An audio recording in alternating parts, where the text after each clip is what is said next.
প্রিয় ভাই বোনেরা, এই যে আপনারা এখানে আজকে লক্ষ লক্ষ মানুষ আজ এখানে সমবেত হয়েছেন, এই লক্ষ লক্ষ মানুষ সমবেত হওয়ার এই পরিস্থিতি তৈরি করার জন্য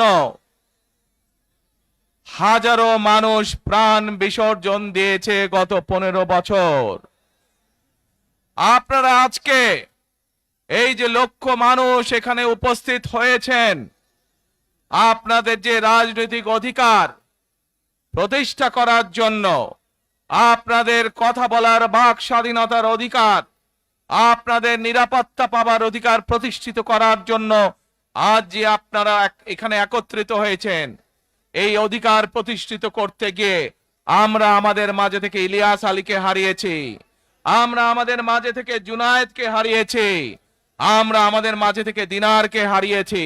সারা বাংলাদেশে গত 15 বছর 16 বছরে যারা এই দেশ থেকে পালিয়ে গিয়েছে 1 বছর আগে, তারা যখন এই দেশের মানুষের টুটি চেপে ধরেছিল, তারা এই দেশের মানুষের বাক স্বাধীনতা কেড়ে নিয়েছিল, তারা এই দেশের মানুষের ভোটের অধিকার কেড়ে নিয়েছিল, তারা শুধু ভোটের অধিকার কেড়ে নিয়েই সন্তুষ্ট থাকেনি, তারা শুধু সাধারণ মানুষের কথা বলার অধিকার কেড়ে নেই সন্তুষ্ট থাকে নাই, তারা ইলিয়াস আলী, জুনায়েদ, দিদারের মতন শত হাজারো মানুষকে তারা হত্যা করেছিল সেদিন।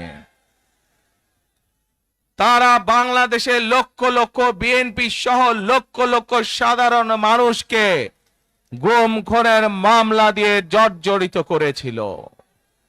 প্রিয় ভাই বোনেরা, আমরা দেখেছি বিগত 15-16 বছরে উন্নয়নের নাম করে কিভাবে দেশের মানুষের সম্পদ লুটপাট করে বিদেশে পাচার করে দেওয়া হয়েছে। আজকে এই যে ঢাকা থেকে সিলেট বা সিলেট থেকে ঢাকার যে মহাসড়ক, 2005 সালে আমি এসেছিলাম, সুনামগঞ্জে বন্যা হয়েছিল, আমার আসতে লেগেছিল 4.5 ঘন্টার মতন, কিন্তু আজ আমরা দেখি 10 ঘন্টার মতন সময় লাগে। সিলেটের এই পুণ্যভূমির মানুষ, বহু মানুষ আছেন যারা লন্ডনে যাতায়াত করেন, লন্ডন যেতেও এত সময় লাগে না প্লেনে করে যেতেও। এই হচ্ছে আজকে উন্নয়নের ফেরিস্তি।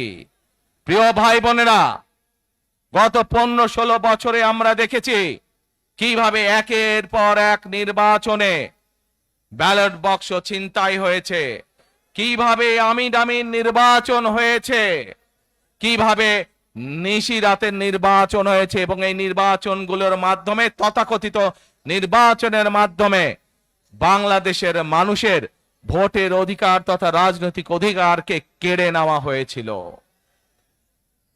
আজ আমরা এখানে একত্রিত হয়েছি সেই মানুষগুলোর জীবনের বিনিময় যারা আমাদের সকলের জন্য রাজপথে নেমে এসেছিল।